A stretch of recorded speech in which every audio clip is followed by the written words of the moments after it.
Guys, same issues ata ito ng inyong TV po. Ano, ito po blanco na may barn sa gilid. May backlight siya pero walang signal.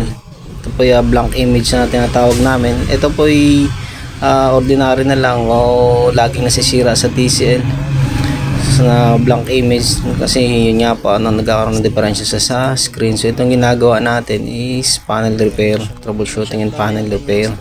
So yun, nakuha natin yung kanyang sira sa right side. So yun, nandun kanina yung kanyang bar, nakita na agad natin. So itong kaso po ni sir, naka-discount ito sila, gawa nga pong unang gawa na po ng kanilang TV. Kasi no unang gawa po is pangalawang gawa, unang gawa kasi po is nasira yung kanyang diode. So pinalitan natin yung kanyang diode, inabot lang ng almost 2 months. So yun, malaking discount na yung ginawa natin dito sa ating customer at naging suki na rin.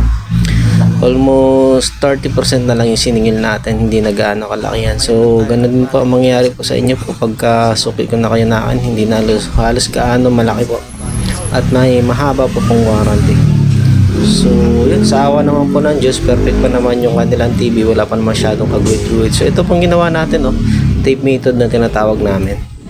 Po nilagyan mo natin ng tape dyan, pero hindi ko po sinasabi na pwedeng i-DIY kasi nga po komplikado.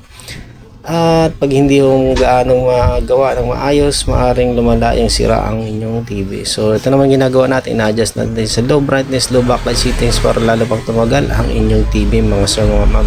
Lagi-lagi ho natin yung ginagawa upon home service po. So yun po, sa awa naman perfect yung kanilang TV ho talaga, walang kaguhit-guhit pa. So yun po, so gusto po magawa pa home service po mga sir, nag-home service po ng buong Calabarzon, NCR, tsaka Marinaki.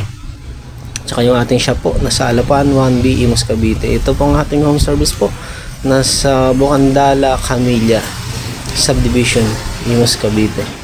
So yun po, God bless us, ingat kayo palagi.